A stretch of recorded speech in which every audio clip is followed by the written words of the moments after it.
Now we're going to talk about what is our strong and weak acids, which really is just net ionic equations applied to acid-base chemistry.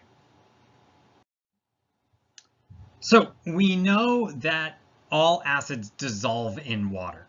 So all acids, if you put them, they will dissolve in water and they'll go AQ. So you could imagine you have aqueous HCl, hydrochloric acid, and aqueous carbonic acid, H2CO3. So perfect. They both would dissolve in water. And we know that they both will produce H+. But the question is how much H+? Just because the molecule goes into water doesn't mean all of the molecules fall apart and undergo that process of producing H+. So for a strong acid, what that means is that when you put that molecule in water, all of them dissolve. So for example, HCl right here, any HCl molecule that you put into water is going to produce one H+ and one Cl-. But for H2CO3, it's not going to be even close to that. A small fraction, like say less than 1% of molecules produce an H+. Because these H+ are so reactive, that's enough to turn it into an acidic solution to do some chemistry. But importantly, they're mostly staying solid as these H2CO3. They mostly stay together. You produce a couple of the H+, which is way more than enough to drive a lot of chemistry. But for our strong acids, those are the ones that completely fall apart. For strong acids, we have 6 of them. So strong acids, we have 6 of them that when we put them in the solution, they completely fall apart, they completely turn to ions. Only those 6 strong acids are what are electrolytes, right? The idea of producing ions in solution. Weak acids stay together. They really don't dissolve. So practically for our purposes, well, that has a lot of importance. One of the reasons that's why we use strong acids to do chemistry, you're using a sledgehammer, you have a ton of H+, whereas with a weak acid, it becomes much more complicated with how much is going on, how you're affecting the solution. But strong acids, using a sledgehammer, you're just making a ton of H+, they're going to fully react. So for our purposes, for net ionics, everything dissolves in solution. Everything has AQ, but only strong acids separate out in a net ionic equation. The weak acids would stay together. That separate ions step, the weak acids don't get separated, the strong acids do. And distinguishing weak acids and strong acids, you look up this list. These 6 acids are strong, any other acid is weak. There's a lot of weak acids, not a ton of strong acids. For an example, write the net ionic equation for the aqueous reaction between HNO3 and CaOH2. I want a net ionic equation, which means I always start with the overall reaction equation. We're going to use the same process we used previously when talking about net ionic equations. So again, I'm redoing an example I did previously to save some time. We separate the ions, so we use the same rules that we did previously for ionic things. And then when it just comes to doing these new acids, that's where that strong weak is going to come in.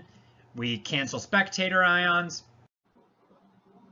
Write the net ionic equation for the reaction between HNO3 and CaOH2. Net ionic equation. We saw previously that to get our net ionic equation, we want to start with the overall equation. This is one we just did, HNO3 aqueous. Again, I'm just doing that to save myself time.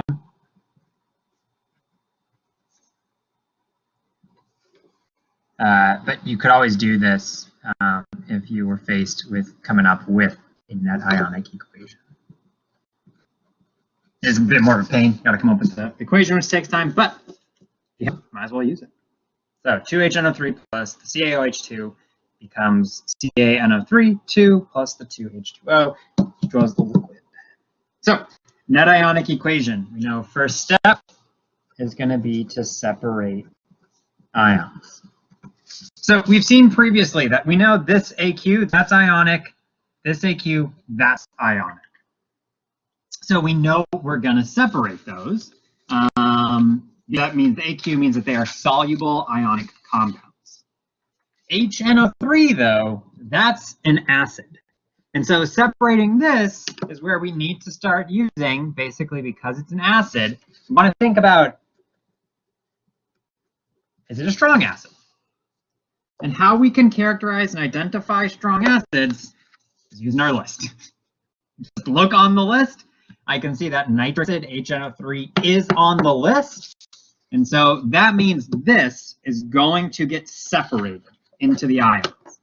And the ions are going to be 2H plus aqueous, right? The 2H plus 2NO3 minus aqueous. So we separate out those ions. Similarly, I get plus Ca2 plus aqueous. So calcium plus that 2 goes out front. OH minus aqueous. Then here we can see that it becomes this calcium nitrate. That is aqueous, so that also gets separated. Calcium aqueous plus the 2NO3 minus aqueous. And then we finally come to water. Water is a liquid that does not separate out. One, it doesn't even say Q, but even if we got a little confused, if we thought, hey, H is in the front, maybe it's an acid, you'll note, not in the list, strong acid. So we wouldn't even set it for that reason. But the L is really the reason why. That is a liquid, so it does not separate. So we've made our total ionic. Now we want to cancel the spectators. So we're looking for anything that appears on both sides of the reaction that is unchanged. And not that it totally unchanged. So H here is H plus, here it's an H2O. That's different, right? Those H atoms are still there because it's balanced, but they're in a different compound. They're in a different setting. This calcium, though, those are exactly the same. Nitrate, exactly the same. So what we are left with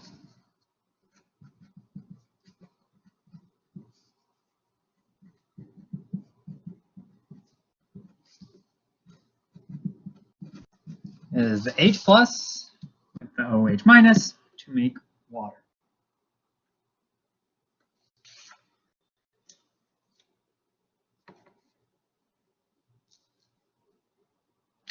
Just need to clean it up. Those are all 2's.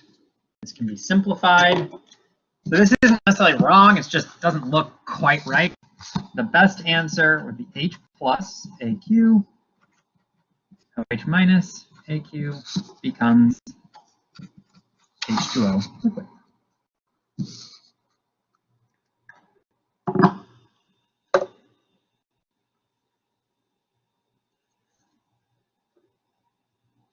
We can notice that what's really going on, our net ionics, we said previously, focus on what's changing. So what's really changing is an H plus reacts with an OH minus to make water.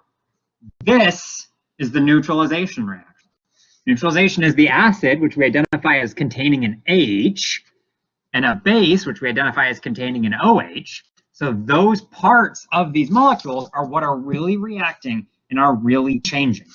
This isn't an acid because of the NO3. This isn't a base because of the Ca. Those are purely spectators. The part that makes it an acid is the H, and the part that makes it a base is an OH. The net ionic equation focuses in on them. If you have the reaction of a strong acid and a base, this will always be the net ionic equation. If you have some of those weak acids or you do some other things, you can make insoluble hydroxides, you can make your life harder. But you're always going to make water in the net ionic. If you're dealing with an acid-base reaction, water is always a product in the net ionic reaction. And if it's strong acid with a base, it's just all the entire net ionic is just forming water.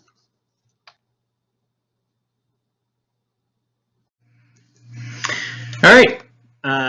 Looking for any more questions on participation 612. Got a couple more videos, one more type of reaction. I'll see you there.